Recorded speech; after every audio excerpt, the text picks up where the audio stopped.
Today, we begin a journey through time, a story older than writing, older than kings, older even than the idea of wealth itself.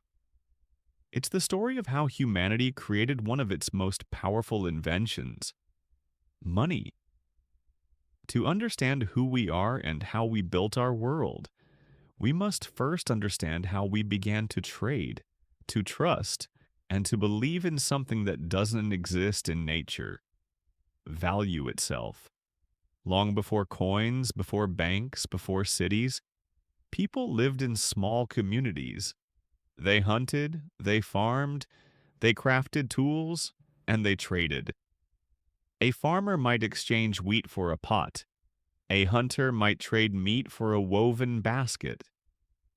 But barter had limits.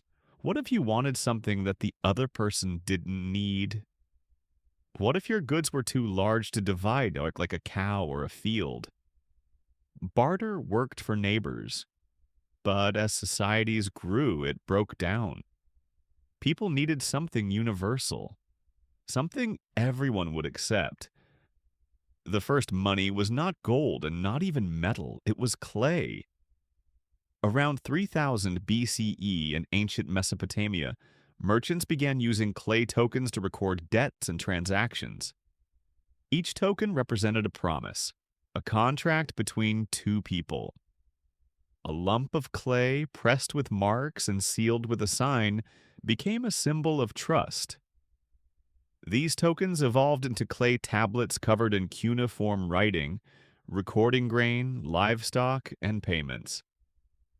For the first time in human history, value could be written down, and with that, trade could extend beyond the limits of memory.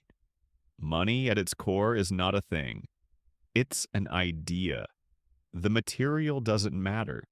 What matters is that people agree it has worth. Across the world, different cultures created their own symbols of value. Shells in Africa and Asia, salt in Rome, silver in China. What united them all was belief, the shared story that this object, whatever it was, represented something more. This idea of shared belief is what separates money from mere metal. Money is trust, made tangible. Then a revolution began, one that would change the face of civilization. Around 600 BCE in the kingdom of Lydia, and what is now Western Turkey, the first standardized metal coins were minted. Each coin carried the seal of the king, stamped into gold or silver. This royal mark was more than decoration, it was a guarantee. The coin's value wasn't just in the metal, when it was in the authority behind it.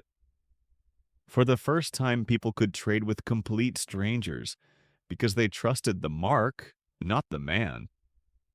A revolution of trust had begun. Coins spread rapidly across the ancient world. The Greeks used them to pay soldiers and build temples. The Persians used them to unify a vast empire stretching from Egypt to India. With coins, money could travel easily, say from city to city, from hand to hand. Trade expanded. Markets grew. And something remarkable happened. Wealth became portable. No longer tied to land or harvest, value could now fit in a pocket. Money had made people free, and at the same time, more dependent on the system that created it. But as money spread, so did inequality. Those who controlled the flow of coins controlled power itself. Kings and emperors began to tax their people in money, not goods. Armies were funded, temples were built, and empires rose, all through the circulation of coins. Yet every system that rose on the strength of its currency also fell when that trust was broken. When rulers debased their coins, mixing gold with cheaper metals, the people lost faith. History began to repeat a pattern that would echo for thousands of years. Inflation, corruption, collapse, and renewal. By the time of Rome, money had become more than a tool. It was the lifeblood of civilization. Soldiers marched for it, Merchants lived for it. Rulers fought wars over it. And yet, money remained an illusion, a shared story that only worked because everyone agreed to believe it. A coin's power wasn't in its metal, but in the promise it carried. From Mesopotamia's clay tablets to Lydia's gold coins, humanity learned a powerful truth.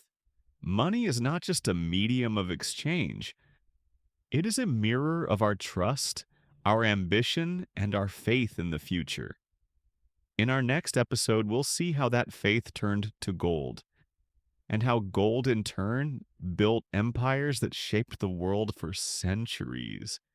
This is the story of money, and we've only just begun.